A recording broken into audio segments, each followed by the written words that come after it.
Paz do Senhor Jesus, meus irmãos, bem-vindo ao nosso canal.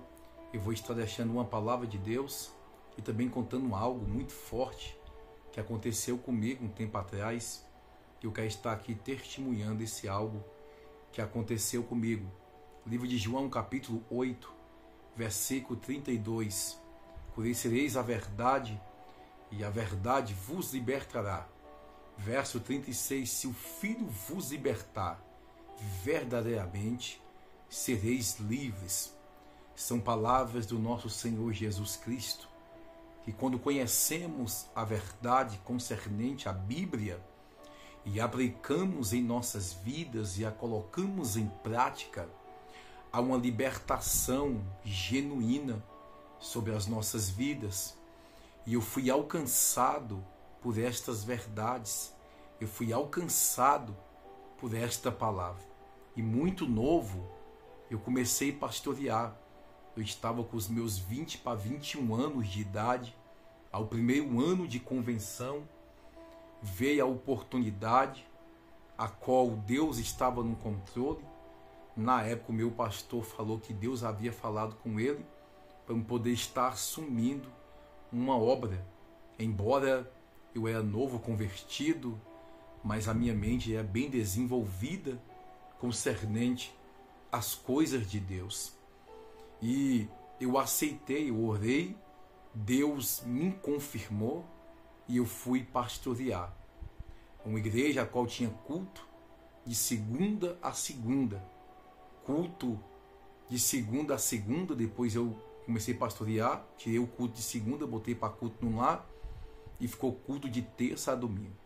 Ali eu dirigia culto, ali eu pregava, e ali eu fui desenvolvendo o trabalho na obra de Deus pastoral. Já é um preparamento para Deus, de Deus na minha vida, porque eu ia receber mais na frente de Deus. Então, muito novo, comecei a pastorear. Sofri, apanhei muito. Sim, passei por muita coisa, irmãos. Quando o pastor é novo demais, muitos não dão credibilidade porque é novo demais. Quando é velho demais, fala que está gagá e não sabe o que está falando. Então tem ser humano que é difícil. Tem ser humano que para tudo ele vai encontrar alguma coisa para poder estar falando. Mas antes de eu estar aqui entrando nesse algo que eu tenho que contar para os irmãos, aconteceu comigo algo muito forte. Deixa eu dar um recado para os irmãos. Mês 7, mês de julho, mês das férias, eu estarei viajando para o Nordeste. Estarei pregar a palavra lá, fazer o evento, o ministério lá. E eu peço a você que nos acompanha aqui no canal, que nos ajude semeando uma oferta missionária. E vou deixar na descrição do vídeo aí o Pix da igreja, meu Pix também. Você que sentir de Deus de ofertar, de semear nessa viagem, eu já começo a juntar desde agora para a viagem, que é uma viagem de 2.000 km. Tem que dar revisão no carro, tem que trocar pneu de carro, tem que botar combustível, nós temos que ir. E eu vou pela fé, com a ajuda dos irmãos, aqueles que semeia, um semeia um pouco, outro semeia outro pouco, e assim a gente vai pregar a palavra, falar do amor do Senhor Jesus, e nós já estamos em oração, estamos clamando em propósito de oração. Dia 1º agora, dia 1º, eu vou entrar em oração de meia-noite na igreja, com as portas fechadas. Vou ficar lá até a madrugada clamando em prol da viagem. Sempre pedindo a Deus que venha nos proteger na ida e na volta. E também que mande recursos para que possamos ir. Porque sem recursos financeiros não tem como nós ir pregar a palavra lá no Nordeste. Lá o povo não tem condição de nos dar gasolina nem o ministério nosso que nós temos lá. Nós temos a obra lá, MPV, e não tem condição, irmão. Nós pagamos aluguel lá, dentre outros pontos de pregação que não paga, mas na sede regional lá, a gente paga aluguel, tem as despesas, e assim eu não mexo. Eu deixo para poder estar suprindo a necessidade lá. Eu não mexo com nenhum centavo das igrejas que é aberta concernente ao Ministério MPV. E é assim que eu trabalho, e eu acredito que é assim que Deus vai nos ajudar, como tem nos ajudado a alcançar vidas, porque o nosso maior objetivo é ir pregar, alcançar almas, alcançar vidas, e a obra lá no Nordeste tem crescido muito, irmãos, e vai continuar crescendo para a glória do nosso bondoso Deus. Meus amados irmãos, voltando ao assunto, quando eu dirigi esta obra no setor leste, eu estava no setor leste de Planaltina do Goiás, A igreja, com 1 ano e 6 meses, encheu, lotou. Sempre eu fui uma pessoa, para a glória de Deus, um pastor que sempre deu novo convertido como pastor, até hoje. Adotei uma vida de oração, uma vida de entrega constante a Deus. Sempre aprendi isso, novo convertido, e carrego isso comigo até o dia da minha morte, que a vida de um cristão tem que ser entregue a Deus, em oração, em palavra, em honestidade, em bom testemunho, em caráter, em viver o evangelho genuíno. Então sempre eu preguei esta mensagem verdadeira, sempre eu preguei contra a sensualidade, contra a luxúria, contra as vaidades, sobre o mundo, contra o mundaísmo. Na nossa época, há 15 anos atrás, nós não tínhamos muita dificuldade em pregar, porque o que era pecado naquele tempo, hoje não é mais pecado. Então naquele tempo era mais fácil, concernente à aceitação de você pregar a palavra bibliocêntrica e o povo aceitar. E hoje muitos acham argumentos para tudo e tenta tampar o sol com a peneira. E eu me recordo que a igreja estava lotada de gente, eu pregando a verdade, ensinando a verdade, pedindo ao Espírito de Deus que viesse trabalhar no coração do povo, a enquadrar o povo no evangelho de salvação, para ser conduzido ao céu, que é sempre assim que eu oro, pedindo a Deus que venha nos conduzir ao céu, porque tudo nessa terra é momentâneo e passageiro. E orando a Deus, muitos novos convertidos, dentre muitos que veio de outros ministérios, e ali Deus operava muito devido à busca constante. Deus operava sinais, prodígios, cadeirante chegou a levantar de cadeira de roda, pessoas, câncer botou para fora, foi muitas maravilhas, sinais, ao ponto que macumbeiros, fechou o terreiro de macumba lá perto, e os macumbeiros foi lá para poder me conhecer, para saber quem é o pastorzinho que fechou o terreiro de macumba deles. Mas não era eu, foi Deus que fechou, por nós buscar constantemente a presença de Deus. E eles foi lá, participou do culto, viu agir o operar de Deus, viu Deus operar, Deus agir. Teve convenção, não foi de muitos, mas poucos macumbeiros se converteu. Traficante se converteu. Deus fez uma grande obra. E a igreja tinha muito membro. Quando foi um dia, eu estava em minha casa e eu fui visitado pelo Senhor, irmãos. Foi algo que aconteceu na minha vida, que eu fui visitado pelo Senhor. Eu estava em casa e quando foi mais ou menos por volta de umas 11h45, estava fazendo almoço, chegou um senhor, bateu no portão, eu morava nos fundos da igreja. Nessa época eu dependia de cestas básicas da igreja, o que me sustentava é a cesta básica da igreja. Eu passei muita coisa, irmãos. Eu não cheguei hoje como presidente de um ministério, do nada não. Quem conhece a minha história, a minha trajetória nesses 16 anos de ministério, sabe que eu nunca fui um pastor encostado em ninguém e escorado das coisas de Deus e simplesmente ficar ali sugando. Sempre fui um pastor de obra, de estar ali, dando o meu melhor para Deus e para a obra de Deus. E quando foi mais ou menos por volta de 11h45 da manhã, um senhor com uma roupa velha, um saco nas costas, ele chamou, bateu palma, e eu fui ler, falou assim: meu jovem, você é o pastor dessa igreja, né? Eu falei assim: sim, sou. Você pode me servir um prato de comida? Eu falei assim: tá no fogo a comida, mas você pode esperar um pouquinho, eu vou pegar ali um café e um biscoito, e você vai comer no café e o biscoito enquanto o almoço fica pronto e eu faço uma marmita. Eu insisti com ele poder entrar, só que ele não quis. Ele falou assim, ele estava na frente da igreja e tinha um portãozinho do lado assim. Ele falou assim: eu me sinto bem aqui na frente da igreja. Aí ele sentou, eu fiquei sentado do lado dele e eu botei o biscoito do lado do café e ele conversando comigo. Ele falou assim: olha, eu preciso te falar algumas coisas muito importantes para a sua vida hoje e para o ministério. E eu parei para poder ouvir ele. Quando alguém começa a conversar comigo algo, eu sempre parei para poder ouvir.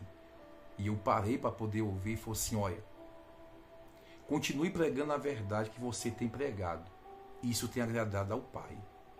Continue anunciando o Evangelho do jeito que você está anunciando, porque isso tem agradado ao Pai. Só que não se entristeça Porque por esta verdade que você anuncia, por essa verdade que você prega, muitos vão vir, vão se libertar. E por essa verdade muitos vão. E não se preocupa, por esses dias, muitos vão sair da congregação onde você é pastor. Muitos vão sair. Vai ficar poucos contigo. Só que os poucos que vão ficar são os verdadeiros que querem servir ao Pai em espírito e em verdade. Então não se turbe o seu coração. O Pai vai continuar cuidando de você, como tem cuidado, e vai continuar cuidando da tua família, e vai continuar te sustentando. Não se preocupa, vai esvaziar a igreja. Mas continue pregando a palavra, porque nem todos aqueles que dizem Senhor, Senhor, hão de entrar o reino do céu, porque eles dizem Senhor, Senhor, mas não faz a vontade do vosso Pai celestial. Só fala da boca para fora. Honra o Pai dos lábios para fora. Honra o Pai da boca para fora. Mas não honra em espírito e em verdade. E ele continuou falando muitas coisas fortes concernente à minha vida, concernente ao ministério. Eu falei para ele assim, olha, a comida está pronta. Quando eu virei as costas para ele, irmãos, que eu fui num corredor grande, que eu olhei para trás, em questão de uns 3 passos, para não poder levar o café, que ele nem bebeu e nem o biscoito. Ele não chegou a comer o biscoito e bebeu o café. Ficou lá aí conversando comigo. E o assunto me envolveu tanto, com uma presença tão forte, que eu também não me importei de dizer para ele, bebe o café e come o biscoito. Porque eu fiquei envolvido com aquela graça, aquela presença muito forte, que estava ali falando comigo, eu sabendo no meu consentimento, assim, Deus está usando esse morador de rua para poder estar falando comigo agora de algo que vai acontecer. Então a minha atenção dobrou e voltou e ficou pautada nele. E no que eu fui 3 passos para poder pegar o almoço, quando eu virei poder pegar a xícara, não tinha mais ninguém, irmão. Simplesmente sumiu em questão de segundos. Eu fui para dentro de casa, fui para o meu quarto, fui orar. E eu sabia que ali eu recebia a presença do Senhor. Uma voz muito leiga, uma voz muito suave, uma voz que bradou dentro de mim. E ali eu pude entender que é um enviado de Deus, um anjo, ou o próprio Senhor Jesus, eu não sei. Eu sei que tem muita gente que não acredita nisso. Mas eu já vivi muitas experiências com Deus concernente a isso. E conheço pessoas que já viveu também e sabe que é verdade. Pessoas que estão me ouvindo aqui já viveu e às vezes tem medo de falar para alguém ou testemunhar, porque muitos não podem acreditar. E você possa viver o que eu estou falando aqui para tu saber que Deus é Deus e você saber que é verdade o que eu te falo. Então eu me dei por conta que é um anjo do Senhor, é o próprio Senhor Jesus que veio ali, me entregou uma mensagem e eu fui para dentro. Eu fui muito sincero com as coisas de Deus, irmão. E muito temoroso com as coisas de Deus. Eu fui orar. À noite no culto, foi aquele culto abençoado. Eu anunciei para todos, eu falei do que aconteceu. Quando passou no cabo de uns 20 dias, teve um obreiro que se levantou contra mim, levantou uma calúnia, se levantou contra mim, fez maior fuê. E ele saiu da igreja e levou 40 irmãos com ele. 40 irmãos saiu com ele. A metade da igreja ele arrastou juntamente com ele.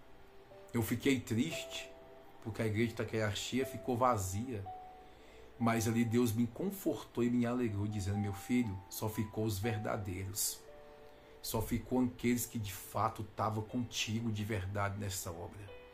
Enfim, saiu, foi para outro ministério, passou um tempo, fundou outro ministério, por fim se desviou, se afastou da presença de Deus e não se firmou. Foi o destino desses que se levantou contra a minha vida. Não permaneceu de pé, porque isso se chama rebelião. Por isso devemos sempre vigiar e tomar muito cuidado com a rebelião e tomar cuidado em se levantar contra a vida de alguém que está fazendo o que é certo na obra de Deus, irmãos. Se eu for testemunhar de tanta coisa que eu já vivi, de levante, de calúnia, de falso testemunho contra a minha vida, E Deus me justificou diante de todos eles e abateu e fez pessoas virem até a minha casa, até a mim, pedir perdão e falar: eu toquei na vida de um homem de Deus. Eu falo isso para a glória de Deus, irmãos, porque Deus cuida daqueles que trabalham na obra de Deus com sinceridade. E até hoje, aos nossos dias, continuo pregando este evangelho de salvação, esse evangelho de salvação de almas, irmão. Não é evangelho para saciar o ego e a massagear o ego das pessoas, a trazer as pessoas a viver um evangelho mundano, sem renúncia e sem santificação, não. O evangelho, ele é salvação. Jesus, em Mateus capítulo 4, verso 17, a primeira mensagem dele foi: arrependei-vos, que é chegado o reino do céu. Jesus não veio pregando, anunciando um reino na terra. Um reino na terra. Ele veio anunciando um reino no céu. E é isso que nós devemos levar piamente. Anunciar as boas novas do reino do céu. Que Deus te abençoe. Compartilhe esse vídeo. Deixe o seu like para que possamos alcançar mais pessoas através das redes sociais. Que o nosso objetivo aqui não é status, não é fama, não é holofortes. É alcançar vidas, é alcançar almas. As mensagens que nós pregamos aqui é para alcançar almas e vidas. E o testemunho que trazemos aqui é para edificação de almas e de vidas. Que Deus te abençoe em nome de Jesus.